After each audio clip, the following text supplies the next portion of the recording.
اچھا ہو سکتا ہے ہم میں سے کسی کے ذہن میں سوال آئے کہ یہ تو حدیث میں ہے نا کہ ایسا ہوگا، اور ہمیں پتہ چل گیا کہ آخر میں شفاعت تو نبی پاک نے کرنی ہے، تو ہم سارے بھی قیامت کے دن ڈائریکٹ نبی پاک کے پاس چلے جائیں گے، ہمیں تو حدیث کے ذریعے پتہ چل گیا، اب ہمیں کیا ضرورت ہے کسی اور نبی کے پاس جانے کی؟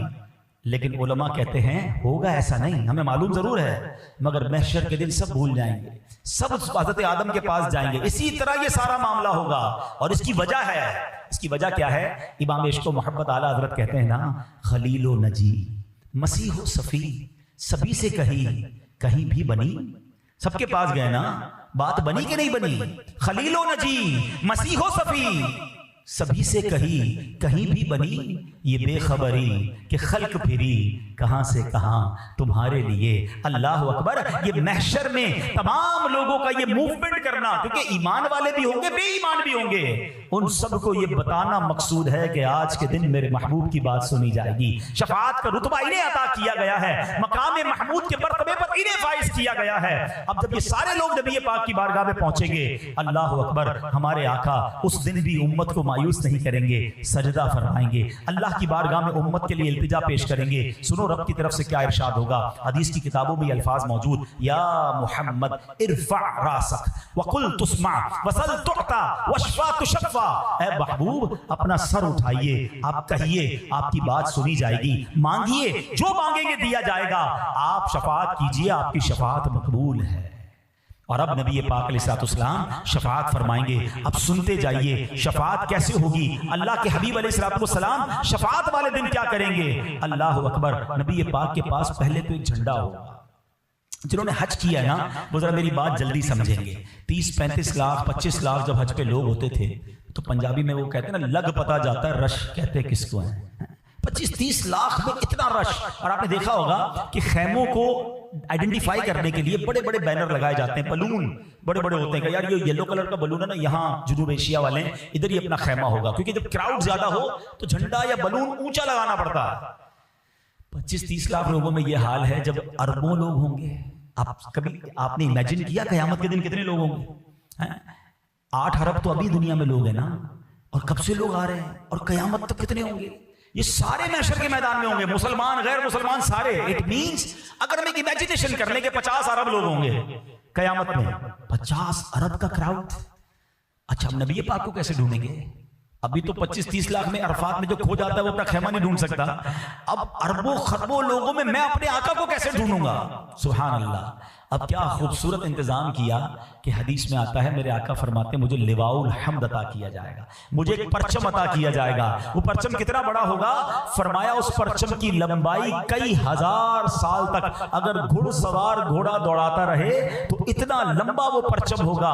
اچھا وہ پرچم نبی پاک فرماتے ہیں اے علی تم ہی وہ واحد پہلے شخص ہو جس کو میں پرچم ہاتھ میں عطا کروں گا۔ مولا علی کی شان دیکھو کہ آقا اپنا وہ پرچم مولا علی کے ہاتھ میں عطا کریں گے۔ اے پرچم لگانے والوں تمہیں مبارک ہو، اے میلاد کا جھنڈا لگانے والوں تمہیں مبارک ہو، قیامت کے دن بھی آقا کی پہچان وہ پرچم ہی ہوگا۔ دور سے نظر آئے گا کہ دیکھو وہ پرچم ہے اور میرے آقا وہاں ہے، چلو وہاں چلتے ہیں۔ سبحان اللہ۔ اب آگے چلیے، نبی پاک علیہ السلام فرماتے ہیں کہ مجھے ایک اجازت دی گئی، ایک آفر کی گئی، حدیث کا خلاصہ ہے کہ یا تو شفاعت لے لو یا تمہاری آدھی امت کو بخش دیا جائے۔ آقا فرماتے ہیں میں نے شفاعت لے لی کیونکہ وہ زیادہ مسلمانوں کے لیے فائدہ مند ہے۔ سبحان اللہ۔ یعنی نبی پاک نے امت کے بارے میں کس قدر خیال فرمایا۔ آقا کیا فرماتے ہیں میری شفاعت میری امت میں ان کے لیے ہے جو کبیرہ گناہ والے ہیں۔ ایک اور جگہ نبی پاک فرماتے روئے زمین پر جتنے ٹھیلے اور پیڑ ہیں قیامت کے دن میں ان سب سے زیادہ آدمیوں کی شفاعت فرماؤں گا۔ ایسی شفاعت آقا کی، سبحان اللہ۔ پیارے آقا علیہ السلام کی امت سے پیار دیکھو، قیامت کے دن انبیاء کے لیے سونے کے ممبر ہوں گے، سونے کے ممبر ہوں گے، سارے انبیاء اپنے ممبر پر بیٹھیں گے، میں اپنے ممبر پر نہیں بیٹھوں گا، اور اس لیے میں نہیں بیٹھوں گا کہ اللہ کے حضور کھڑا رہوں گا اس ڈر سے کہ کہیں مجھے جنت میں نہ بھیج دیا جائے اور میری امت پیچھے رہ جائے۔ ہائے ہائے، ذرا سمجھ رہے ہو اس بات کو؟ میں اور آپ چاہیں گے کہ ہم جنت میں جلدی چلے جائیں، آقا فرما رہے مجھے یہ ڈر ہوگا کہ کہیں مجھے میرا رب جنت میں نہ بھیج دے اور میری امت پیچھے نہ رہ جائے. آقا فرماتے عرض کروں گا اے میرے رب میری امت. اللہ فرمائے گا اے محمد تیری کیا مرضی ہے, میں تیری امت کے ساتھ کیا کروں؟ عرض کروں گا اے میرے رب ان کا حساب جلد فرما دے, بس میں شفاعت کرتا رہوں گا یہاں تک کہ مجھے ان کی رہائی کی چھٹیاں ملیں گی جنہیں دوزخ میں بھیج چکے تھے. اللہ اکبر. یعنی نبی پاک اپنے امتیوں کو پہلے تو شفاعت فرمائیں گے, پھر جو جہنم میں چلے گئے ہوں گے انہیں بھی نکال کر جنت میں داخل فرمائیں گے. اللہ اکبر. ایسے مہربان آقا ہیں. ذرا غور کیجئے مولانا حسن رضا خان صاحب قیامت کے اس منظر کو, نبی پاک کی اس مہربانی کو اپنے کلام میں کس پیارے انداز میں بتاتے ہیں. کہتے ہیں عزیز بچے کو ماں جس طرح تلاش کرے. بچہ گم ہو جائے تو ماں کا کیا حال ہوتا ہے, بے قرار بے چین. کہتے ہیں نبی پاک کا حال یہی ہوگا قیامت کے دن بھی. عزیز بچے کو ماں جس طرح تلاش کرے, خدا گواہ یہی حال آپ کا ہوگا. ہزار جان فدا نرم نرم پاؤں سے پکار سن کے اسیروں کی دوڑتا ہوگا. آقا کبھی ادھر جائیں گے کبھی ادھر جائیں گے. ایک بار نبی پاک علیہ الصلوۃ والسلام سے ایک صحابی نے پوچھا حضور قیامت کے دن تو آپ کے قریب انبیاء ہوں گے, صدیقین ہوں گے, بڑے بڑے لوگ ہوں گے, ہم کہاں نہ آپ کو ڈھونڈیں گے, اور اگر آپ وہاں نہ ملے ہم پریشان ہو جائیں گے. سنو آقا نے یہ نہیں کہا کہ قیامت کے دن ایک بہت بڑا محل ہوگا, پروٹوکول سب سے زیادہ جہاں ہوگا میں تمہیں وہاں ملوں گا. سنو آقا نے اپنا پتہ اور ایڈریس کیا بتایا. نبی پاک فرماتے ہیں قیامت کا دن ہوگا تو مجھے حوض کوثر پر ڈھونڈ لینا, اپنے پیاسے امتیوں کو جام کوثر پلا رہا ہوں گا. حضور اگر حوض کوثر پر نہ ملیں تو فرمایا وہاں نہ ملوں تو میزان عمل پر ڈھونڈ لینا. میرے امتیوں کے جب پلڑے بھاری اور ہلکے ہو رہے ہوں گے نا, اعمال تولے جا رہے ہوں گے, میں ان کے اعمال بھاری کر رہا ہوں گا. حضور وہاں نہ پائیں, کہا وہاں نہ پاؤ تو پل صراط پر ڈھونڈ لینا, میں اپنے امتیوں کو رب سلم کی صدا لگا لگا کر پار کروا رہا ہوں گا. کہ حضور اگر وہاں نہ پائیں, فرمایا ان 3 جگہوں کے علاوہ تو مجھے کہیں اور نہیں پاؤ گے.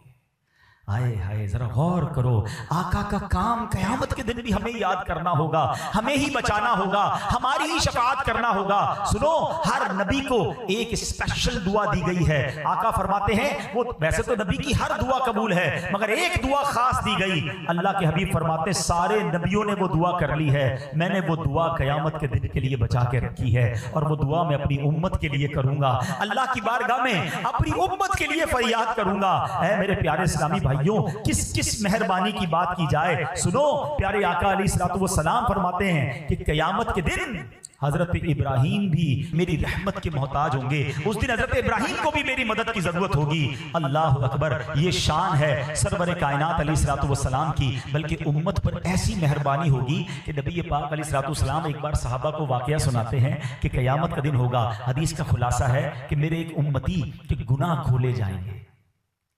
اچھا گناہ کھولے جائیں گے تو وہ ڈرنے لگے گا, لیکن اس کے چھوٹے چھوٹے صغیرہ گناہ کھولے جائیں گے. وہ ڈر رہا ہوگا کہ میرے تو بڑے بڑے کبیرہ گناہ بھی ہیں. اللہ کریم مہربان ہوگا اور فرمائے گا کہ میرے اس بندے کے جتنے گناہ ہیں سب نیکیوں سے بدل دیے جائیں, جتنے گناہ ہیں وہ کنورٹ کر دیے جائیں نیکیوں میں. بڑا خوش ہوگا اور پھر کہے گا یا اللہ میں نے تو وہ گناہ بھی کیا تھا, میرا وہ بڑا گناہ بھی باقی ہے, یا اللہ اسے بھی کھولا جائے تاکہ اس کا بھی مجھے اجر دے دیا جائے. اور یہ بیان کرتے کرتے نبی پاک اتنا مسکرائے کہ آپ کے مبارک دانت ظاہر ہو گئے. تو اے میرے پیارے اسلامی بھائیوں بات وہی ہے کہ آقا ہم پر بڑے مہربان ہیں. اپنی حیات طیبہ میں بھی ہمیں یاد رکھا, آج قبر میں بھی یاد رکھا, اور کل محشر میں بھی انہوں نے ہی ہماری شفاعت کرنی ہے. پھر بتاؤ ہمیں سب سے زیادہ پیار, سب سے زیادہ خیال, سب سے زیادہ رضا کس کی حاصل کرنی چاہیے؟ ہم اپنی زندگی میں ایکچول ٹارگٹ سے ہٹ جاتے ہیں. ہم اپنی لائف میں اپنے دوستوں, اپنی فیملی اور اپنی دیگر چیزوں میں اتنے انوالو ہو جاتے ہیں کہ ہم یہ بھول جاتے ہیں کہ کہیں نبی پاک تو ناراض نہیں ہو رہے, میرے لائف اسٹائل سے کہیں میرے آقا تو ناراض نہیں ہو رہے. امام عشق و محبت اعلیٰ حضرت نے ہمیں زندگی گزارنے کا ایک سلیقہ بتایا ہے, اور مسلمان کا زندگی کا طریقہ یہی ہونا چاہیے کہ وہ کہتے ہیں انہیں جانا, انہیں مانا, نہ رکھا غیر سے کام. پہلے ہمیں آقا کی رضا ٹارگٹ رکھنی ہے. ایسا نہ ہو کہ میرے فیملی فنکشنز, میرے دوستوں کی گیدرنگ, میری آؤٹنگز, میرا بزنس, میری ایٹیٹیوڈ ایسے تو نہیں کہ میں وہ جو کر رہا ہوں اور نبی پاک ناراض ہو جاتے ہیں, اللہ اور اس کے رسول ناراض ہو گئے تو مجھے قیامت کے دن اور کدھر جانا ہے. تو پلیز یہ میسج لے کر جائیں, اور یہی میرے اور آپ کے ایمان کا تقاضا بھی ہے کہ ہم سب سے زیادہ محبت کریں تو جناب رسول اللہ صلی اللہ علیہ وسلم سے کریں. اچھا دنیا کا بھی دستور ہے نا, جو میرا زیادہ خیال رکھتا ہے میں اس سے اتنا پیار کرتا ہوں, اتنا خیال رکھتا ہوں, اس کو ناراض نہ ہو اس بات کا مجھے فکر ہوتی ہے. تو نبی پاک سے زیادہ تو ہمارا خیال کرنے والا کوئی نہیں ہے نا، تو پھر ہم کیوں ان کی ناراضگی کی فکر نہ کریں؟ ان کی سنتوں پر جو عمل نہیں کرتا، جو نماز کی پابندی نہیں کرتا، جو سچے آقا کا امتی ہو کر جھوٹ بولتا ہے، جو پیارے آقا کی تعلیمات یہ ہے کہ حلال کماؤ اور حرام کماتا، تو پھر وہ غور کرے کہ میں زندگی کیسے گزار رہا ہوں۔ نبی پاک کو قیامت کے دن منہ بھی تو دکھانا ہے نا۔ تو بہرحال پیارے آقا سے محبت کا تقاضا یہ ہے، قیامت کے دن انہی کی تو شفاعت لینی ہے، تو ان کی رضا والی زندگی گزاری جائے، سنتوں کے مطابق زندگی گزاری جائے، نمازوں کی پابندی کی جائے، تو انشاءاللہ نبی پاک ضرور مہربان آقا قیامت کے دن ہماری شفاعت بھی کریں گے اور ہمیں اپنے ساتھ جنت میں لے جائیں گے۔ سنت کی بڑی اہمیت ہے، یاد رکھیے گا۔ آقا فرماتے ہیں فمن رغب عن سنتی فلیس منی، جس نے میری سنت سے منہ موڑا وہ ہم میں سے نہیں۔ اگر سنت کے بغیر زندگی گزرتی رہی اور آقا نے قیامت کے دن فرما دیا کہ میں نے تو کہا تھا جس نے سنت سے منہ موڑا وہ ہم سے نہیں، پھر ہم کہاں جائیں گے؟ تو ہمیں سنت کا دامن تھامنا ہے، زندگی سنت کے مطابق گزارے، اور سنت کے مطابق زندگی ڈیفیکلٹ نہیں کرتی، زندگی آسان ہو جاتی ہے اور برکت والی ہو جاتی ہے۔ تو الحمدللہ ایسی پیاری باتیں دعوت اسلامی کے ماحول میں سکھائی جاتی ہیں۔ ایسے بیانات آپ بار بار سنتے رہیں گے تو محبت رسول میں بھی اضافہ ہوگا، اور انشاءاللہ نیکیوں پر عمل کرنے کا جذبہ بھی بیدار ہوگا۔ اور یہ بیانات آپ مدری چینل پر بھی سن سکتے ہیں، تو مدری چینل زیادہ سے زیادہ دیکھتے رہا کریں، جب موقع ملے دعوت اسلامی کے مرکز فیضان مدینہ بھی تشریف لائیں۔ اللہ کریم عمل کی توفیق عطا فرمائے، آمین بجاہ النبی الامین صلی اللہ تعالی علیہ وسلم۔ صلو علی الحبیب صلی اللہ تعالی علی محمد صلی اللہ علیہ وسلم۔ الحمدللہ رب العالمین والصلاة والسلام علی سید الانبیاء والمرسلین۔ اللهم ربنا آتنا في الدنيا حسنة وفي الآخرة حسنة وقنا عذاب النار وقنا عذاب القبر وقنا عذاب الحشر وقنا حساب الميزان۔ اے رب کریم ہم سب کا جمع ہونا اپنی بارگاہ میں قبول فرما، ہمارے تمام صغیرہ کبیرہ گناہوں کو معاف فرما، ہماری ہمارے والدین کی، نبی پاک علیہ الصلوۃ والسلام کی ساری امت کی بخشش فرما۔ اے اللہ آج ہم نے قیامت کے دن کا منظر قرآن و حدیث کے ذریعے سنا ہے، اے اللہ محشر کے دن کی سختیوں سے بچانا، محشر کے دن کی گرمی سے بچانا، محشر کے دن کی پیاس سے بچانا، اس دن کی رسوائی سے بچانا۔ اے اللہ جن خوش نصیبوں کو تیرے عرش کا سایہ نصیب ہو، اے اللہ ان خوش نصیبوں میں ہم سب کو شامل فرما دے۔ اے کریم اس دن ہمارا نامہ اعمال ہمارے دائیں ہاتھ میں عطا ہو، نیکیوں کا پلڑا اپنے کرم سے بھاری فرما دینا، اور جو بلا حساب جنت میں داخل ہوں ان خوش نصیبوں میں ہمارا نام بھی لکھ دے، ہمارے ماں باپ کا نام بھی لکھ دے۔ اے کریم آقا کی ساری امت کی بخشش فرما، جتنے ہاتھ اٹھے ہیں تو نام بھی جانتا ہے اور سب کے کام بھی جانتا ہے۔ اے شفا دینے والے ہمارے بیماروں کو شفا عطا فرما، قرض داروں کے قرضے اتر جائیں، بے اولادوں کو نیک اور صالح اولاد عطا فرما، روٹھوں کو منا دے، بچھڑوں کو ملا دے۔